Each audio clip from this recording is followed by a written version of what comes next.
So this story that I'm about to tell you is 56 years in the making.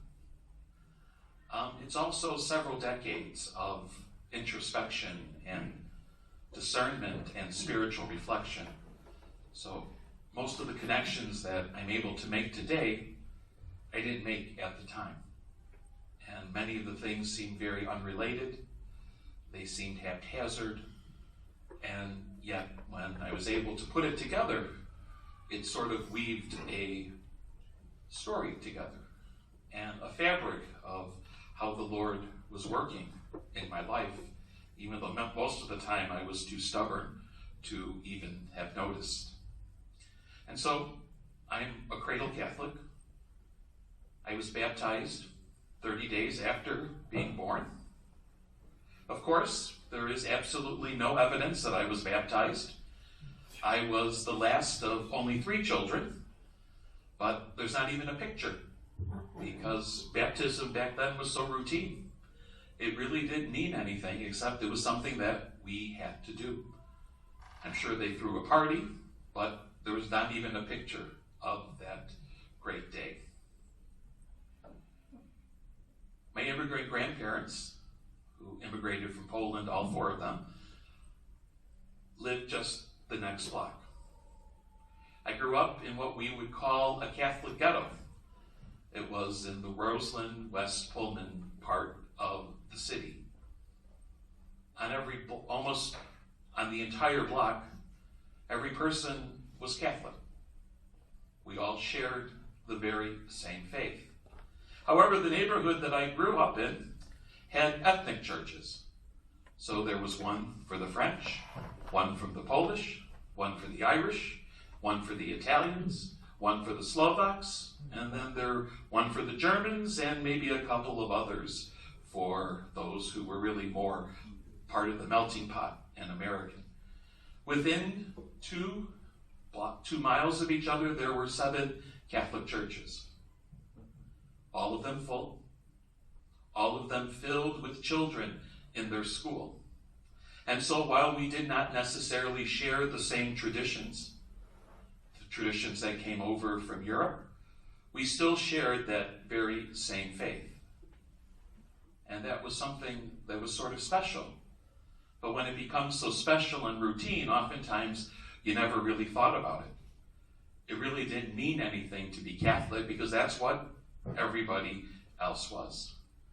And as I mentioned earlier to you, I have never had a radical conversion of faith. I didn't hear a thundering voice from God. I didn't hear him call my name. I was not a notorious sinner who suddenly found the Lord. I was an ordinary person living an ordinary life. I was one who followed the rules, and I practiced the faith as I understood it at that time. My family, well, they weren't really overly religious. We didn't pray before meals. We didn't pray as a family. My father worked nights, so he was very seldom there. We did pray before the big high holy days. We did go to Mass every Sunday, although the Caruso family would always walk in just a little bit late, but just in enough time, because back then, if you were there for the gospel, that Mass counted. Still doesn't? I don't know.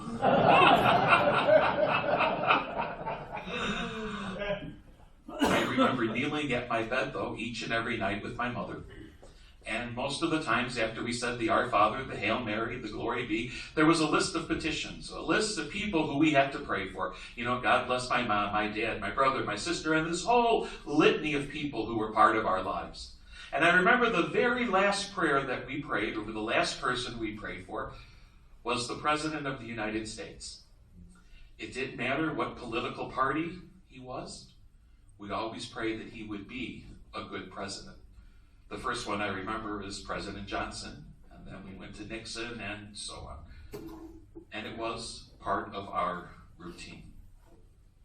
My parents then sent me to a Catholic grade school.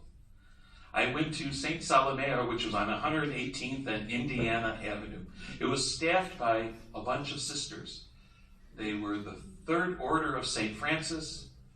No, they were the Sisters of St. Joseph of the Third Order of St. Francis. They were a group of Polish sisters. And I remember my very first grade teacher, her name was Sister Henrietta. Now, I believe Sister Henrietta was ancient. Now, she very well may not have been, because sooner or later you start to realize that people are not as old as you really think they are. But Sister frightened me. She frightened the faith out of me. Because one of the things we had to do is in front of the entire class was make the sign of the cross. And I remember standing up there going, in the name of the Father. I did it wrong. And I was publicly humiliated by this nun. And I'll never forget that. And the thing I didn't say, it was in the name of the Father. I didn't say and of the Son and of the Holy Spirit. I forgot the and of. And it was horrible to Sister. And that really did affect part of my life. It was like, I don't want to have anything to do with these crazy nuns. And then I was in second grade. The principal, Sister Donatil, she said to me, I want to look at your hands. And I'm thinking to myself, why would this nun want to look at my hands? Thought I'd get slapped with a ruler, perhaps. But she looked at my hands and she says, oh, just as I thought, they're very clean. I said, okay. And she goes, I think you would make a good priest. How clean hands and being a priest had something to do to each other. My mother later would comment that she said, well, she really meant that your hands were made for chalices and not calluses. But in any way, that was the first time someone ever invited me to even think about priesthood. But I was in second grade. I didn't know what that meant, and I really didn't care. But then in sixth grade, because of white flight, we moved from our little Catholic ghetto in Chicago, and we moved to Calumet City, Illinois, and I started to attend St. Victor's in Calumet City. In all things, including education, St. Victor's was on the more progressive side. Our math classes were self-study, more than the traditional classroom approach. Our religion class was called Far Out. Faith and religion, our understanding today. It was not rich in catechetical formation, but it did teach me how to make pretty collages and to know that we are all God's people and that God loves us. We stopped going at St. Salomea. We went to Mass each and every day, and now we were going once a month if we were lucky.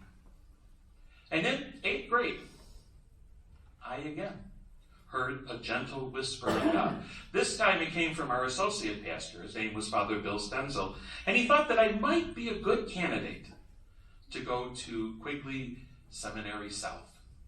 And that was located on 79th and Western, which is right now St. Rita High School. And I remember thinking, well, that doesn't sound like a bad idea. Some of my good friends were all going to go there, and it was sort of going to be like our grammar school going to a particular high school. And I remember telling that to my father, and my father, without hesitation, said, hell no. And he goes, if Father Bill thinks you're so great, he can pay for it, and then you can go and move into the rectory and live with them. That was the end of that story. And off I went to Mount Carmel High School. And at Mount Carmel, the Carmelites taught, and I learned quite a bit about the faith there. They were into social justice, and we were out there protesting against the multinational corporations. We did a little social justice. We learned quite a bit about the faith. And then when I was a junior, the principal there, Father Dave Dillon, said he needed to talk to me because he thought that I would make a great Carmelite. And so I listened to his story. Now, the Carmelites sent their children, or their college students, to Loyola University. Well, that was way out of my parents' price range.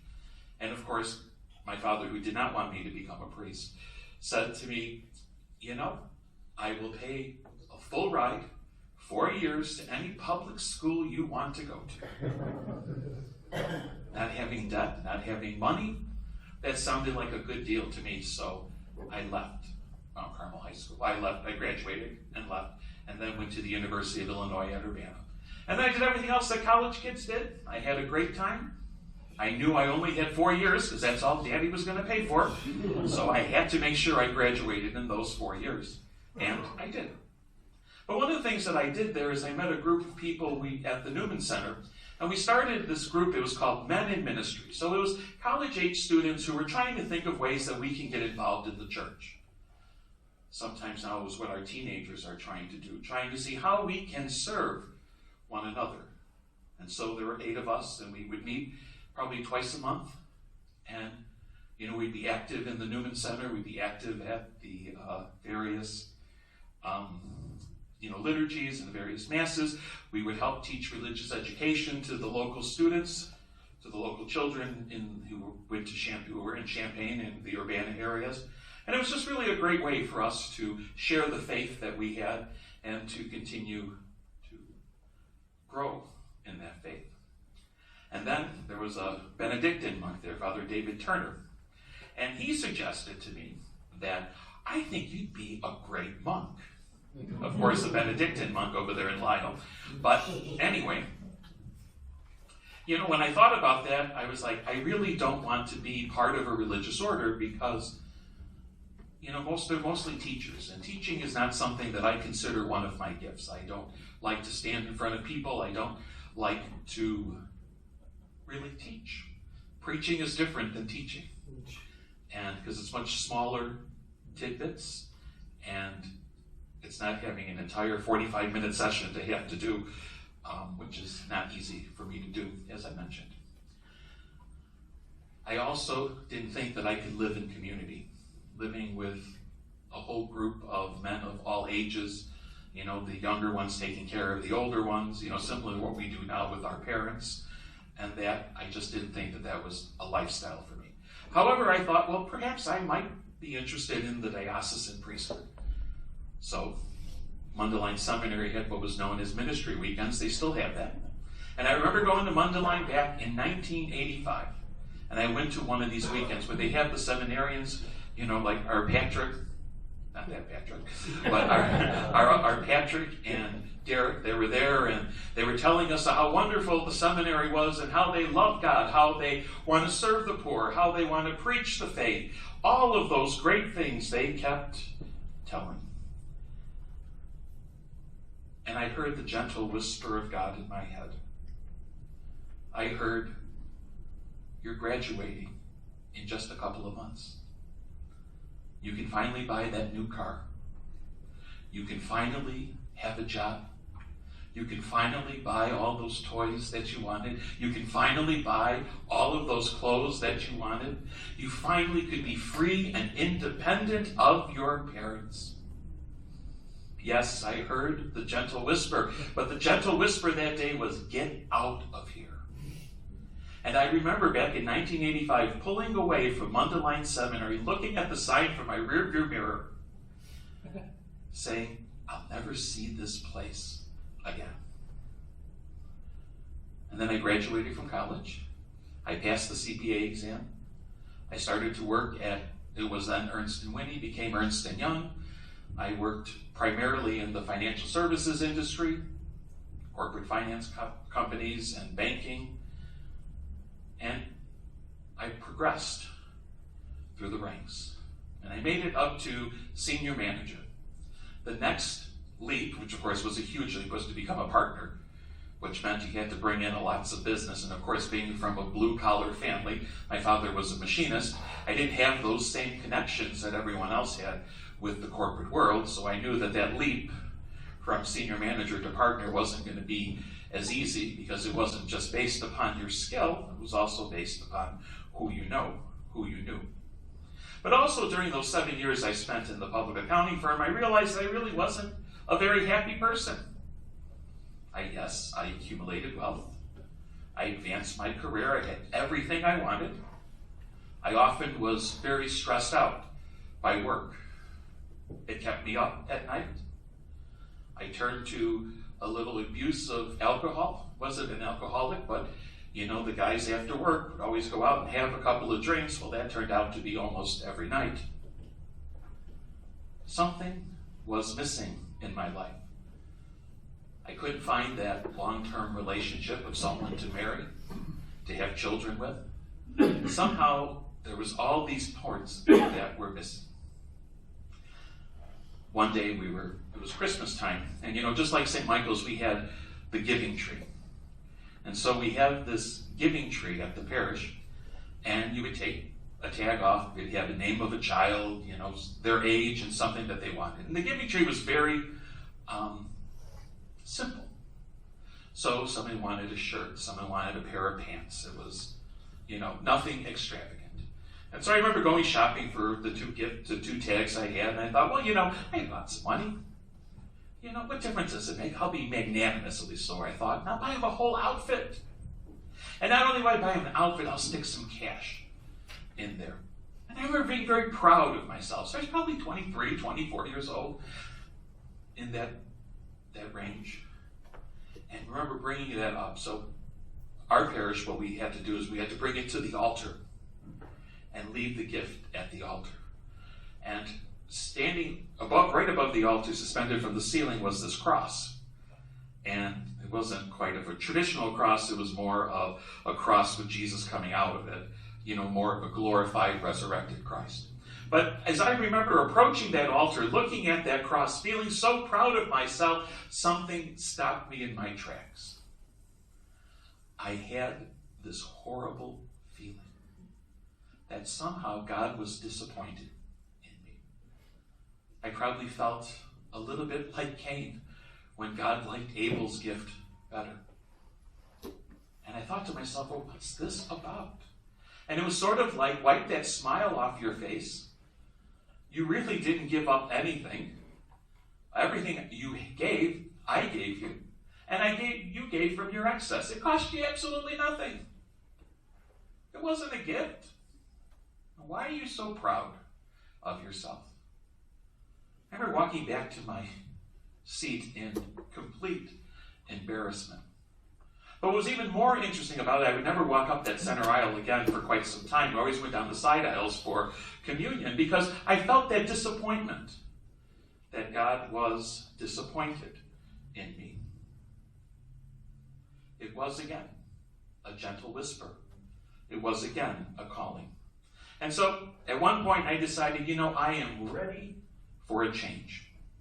I am going to change my life somehow.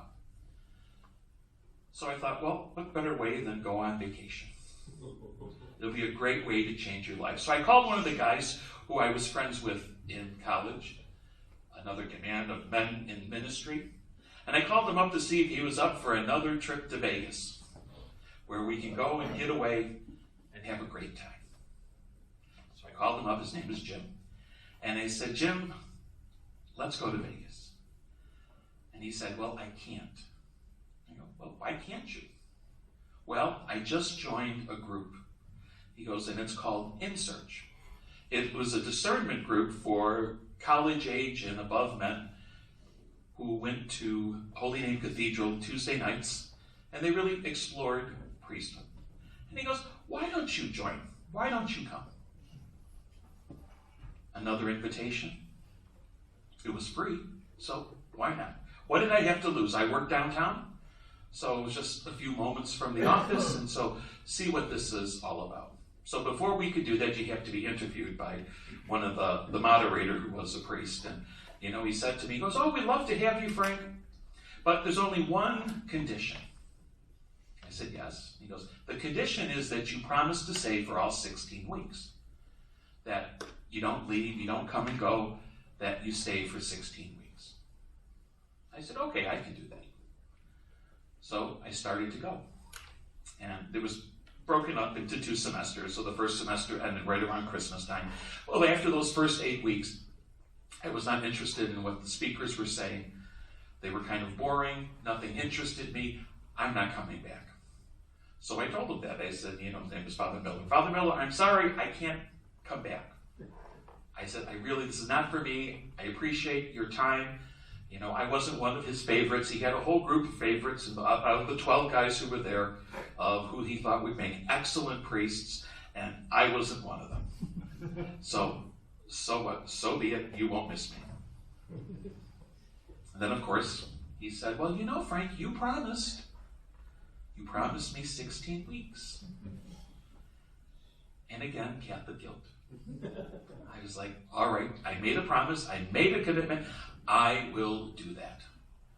So I went through the next 8 weeks. They were a little bit better. We had different speakers who were much more interesting, who really talked more about life, talked more about faith life, as opposed to some of these ideals that the other people were talking about. And the very last day of the program, it was a retreat up at Mundelein Seminary. And it was something that we never ever was on. It was a silent retreat. It was 3 days of silence. Now, while I don't talk a lot, I still like to talk. And it is amazing when you have that first day of silence, all of the noise that is in your head that you just can't seem to turn it down. And it was driving me insane. Luckily, we didn't have cell phones back then. Otherwise, I probably would have been on a cell phone. But after the second day, all of a sudden, you started to notice different things. And you would notice the crickets. You would notice the animals. You listen to the birds. You can hear the breeze in the trees. It really was very powerful. And I remember sitting there so the retreat was at the Cardinal Stritch Retreat House, which is now the Joseph and Mary Retreat House up in Mundelein. And there was this beautiful point there. It's called Franciscan Point. And it overlooks, there's a lake, and then overlooks the seminary. So you see the seminary's beautiful buildings, which are very beautiful buildings. And I remember looking there, being in silence, and then being very angry with God, saying to him, I've been thinking about this now for many, many years. I really need to finish this conversation with you. Either I'm going to do something or I'm not going to do something. And I don't understand that as I'm sitting here praying with you, how come I can't hear you saying anything to me? Why do I feel abandoned by you during this time? And I really did feel abandoned. It was like, my life was going absolutely nowhere. I mean, priesthood and marriage were not exactly, they can't coexist. You have to follow one path or another. And I was almost 30 years old. I mean, it was, you gotta make that decision, you gotta do it quickly. So I sat there at Franciscan Point, remembering that. And then all of a sudden, something very strange happened to me. All of a sudden, images flashed through my mind. And they were images of my life. Images of my parents. Images of my friends. Images of situations that I found myself in. It was one of those very strange experiences. I, of course, attributed that simply to I was probably hungry. Good. Because, when you're on retreat, you don't really eat not as good as we ate here today. It was sort of like more simple of bread and water. And so I thought, well, perhaps that's what it was. And it took me a long time to finally understand what that was. But then the very last talk came, and it was a talk by Father Jerry Kakanis, who was a bishop now, Bishop Jerry Kakanis, although he's retired. He was the rector of the seminary. So he came out and he started to talk about the process of applying to the seminary. And then he started to say, it's a grueling process. You'll have to go through a complete psychological evaluation. You will have to submit all of your transcripts for any college that you went to. You will have to have letters of recommendation from your pastor and other priests and other people who will write a letter of recommendation for you. And then you will have to sit before 3 boards, and they will grill you for an hour and a half each. One of them was a psychiatric board, another was an academic board, another one was a formation board. Well, it just sounded like a little bit too much to me. And there was absolutely no way that I was going to go through that.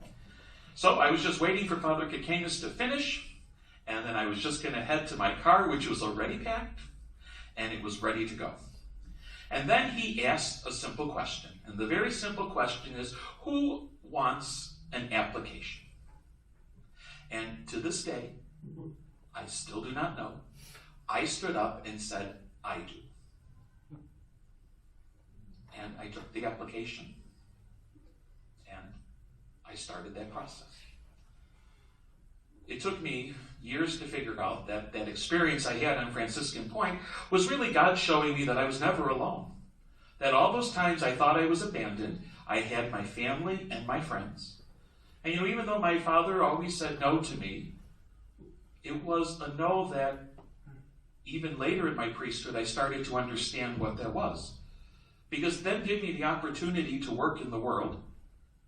It gave me the opportunity of knowing friends who had children, the sacrifices families have to make, the sacrifices people have to make to pay their bills, the sacrifices of life and how difficult life can be. And I think all of that, even though in the beginning I never thought would make sense or I thought would make me a better priest, but it did, I hope. But it allows me to see things a little bit differently than some of my other classmates who really just went right from seminary to ordination and didn't have a life in between. They're different paths. Not one is better than the other, but they're different. And one worked better for me. And it was throughout, though, my life that I did hear the Lord's whisper, through very different people. Some people who didn't profess a belief in God, other people like my parents who prayed, but did not live an outwardly religious life, and then other people. One of my best friend's father was a deacon, and lived his life very out in the open, his faith out in the open. And it was just really just a beautiful thing to see the presence of God. That's really the end of where I wanted to bring you today. The rest of my life, though, of course, is still filled with the gentle whisper of God. Many times when you have to make decisions and you don't know how to make those decisions, it's often difficult. But it's just often opening yourselves to hear God's voice. Sometimes when choosing assignments or applying for assignments, places where you never expected that you would end up is where the Lord sends you. My first pastorate over there at St. Cajetan's, it was a parish that was very divided. They had a pastor who sort of abandoned the parish. He joined the military, and he did not resign his pastorate. So they didn't have a leader. They just had someone who was coming in and out. And literally it divided the parish almost in half. People who supported him and people who felt that he left them. And Bishop Gustavo asked me, why don't you go there? And I remember telling the pastor who I was working for, Father Lanza, who was here at one point, he goes, are you out of your mind? He goes, they don't need an inexperienced pastor to go there. They need a seasoned pastor to go there. You would be a disaster. Thanks for the confidence. But I was only ordained a couple years. I understand.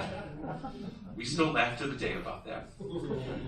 And then I got a call. It was an interesting call from Father Corcoran, who is the dean at he's our dean, and he's also the pastor of St. Elizabeth Ann Seton. And he called me up, and in sort of an odd voice, he said to me, I'm calling you because the Cardinal asked me to call. Okay. Cardinal George wants you to apply to be the pastor of St. Cajetan's. I don't know why, but he wants you to go there. So I said to him, well, if I apply, does that mean I'm going to get it? Obviously, if the Cardinal wants you to go there, the answer is yes. Okay, great. So, I went there. And I spent 14 years there. And it was a wonderful, wonderful experience. And when I was there, after those years, I realized that, I was 55 years old and that I probably have one more pastorate in me, that if I'm going to move, it's time to move. This is a good time to move. So I was still young enough that I can bring some energy, maybe some life to another parish. And honestly, in the back of my mind, someone asked me to think about going to St. Stephen's.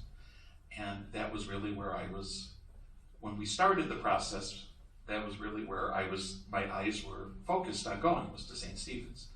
I remember going to see Bishop Whitpick, who was our local bishop, and I wanted to say to him, I said, well, if I leave St. Cajetan's, I'd really like to go someplace in the vicariate, I hear St. Stephen's is open.